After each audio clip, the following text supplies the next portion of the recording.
Alright guys, and welcome to another video. Today we're doing a round 2 of tests for every single DPS spec in the pre-patch for Wrath of the Lich King. So why are we doing the tests again? So guys, I'm not going to lie, that video took me 15 hours to make and I did that in one session.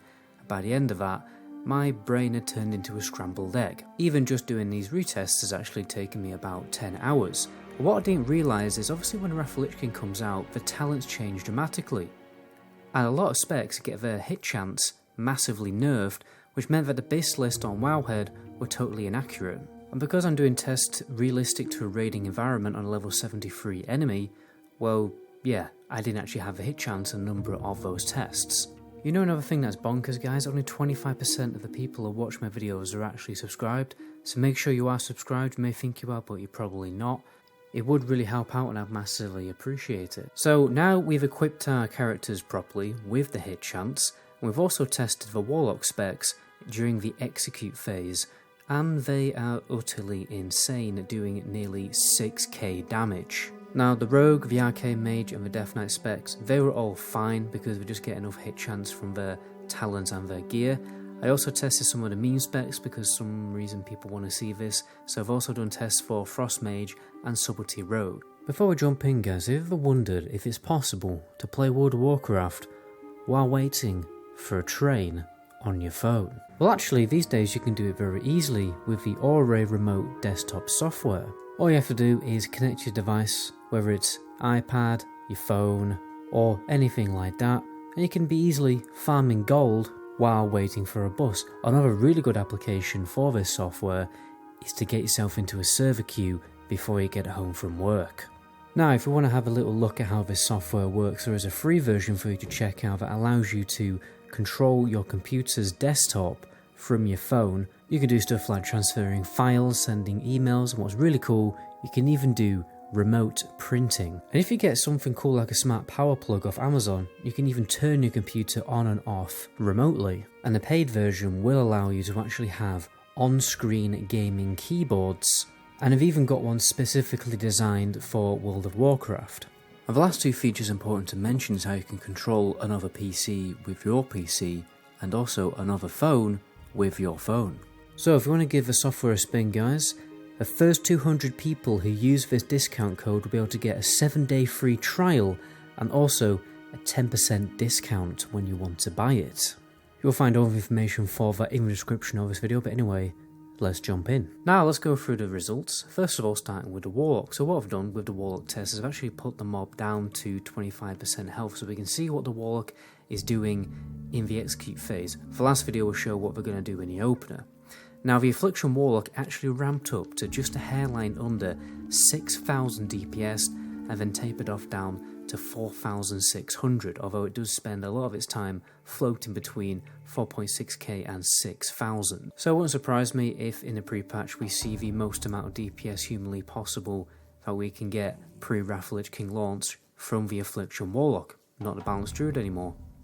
And then also the Demonology Warlock, we managed to make this one pump a lot more now, again with the execute phase. It's hitting for 4,100 and then tapers off to 3,800. Then Destruction, we bumped that up to 4k DPS, averaged out about 3,600. We managed to get the Rep Paladin to pump a lot more as well. He was going at 4,300 at its peak, and then tapering off to an average of 3,500. Should also mention I did equip the Rep Paladin with some more haste gems and haste gear. Now the Shaman specs definitely weren't pumping as much as they could have done in the first video. I got the Enhancement Shaman way up to 4,200 and averaged out at 3,800 and it sustained that for quite a while.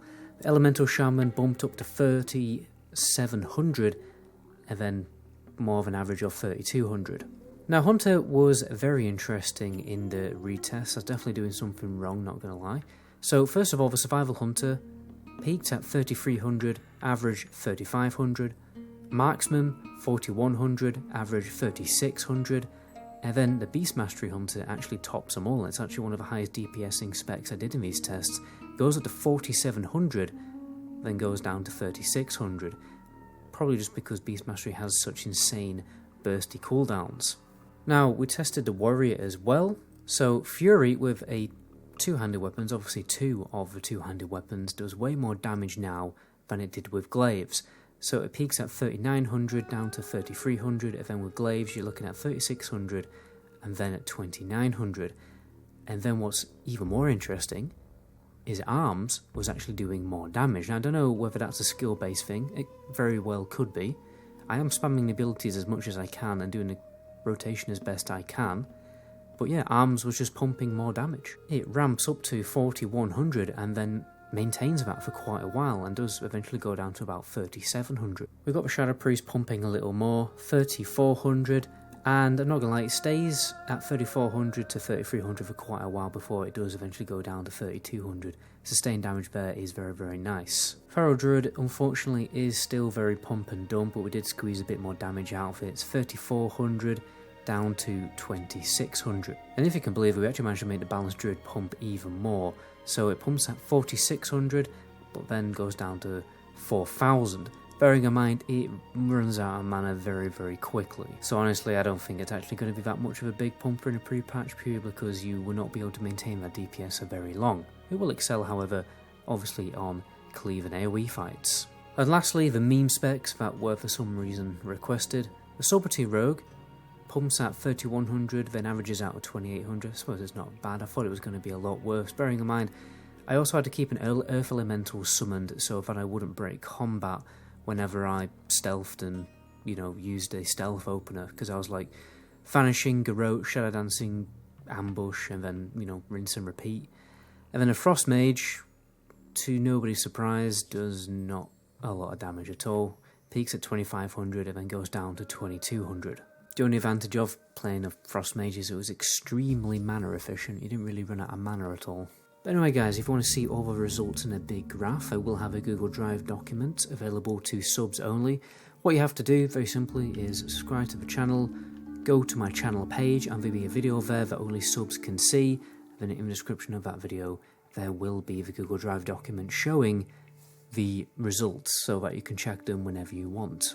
And just an FYI, I've got a really good quest list coming very, very soon. It's more tailored for non-fresh characters that absolutely everyone can do. So the best 25 quests that you can get for the Wrath of the Lich King launch in a game that's going to be for subs only. And it's going to be on that sub trailer video in the future in the description. So look out for that. But anyway, my name is MetaGoblin. Until the next video, ciao.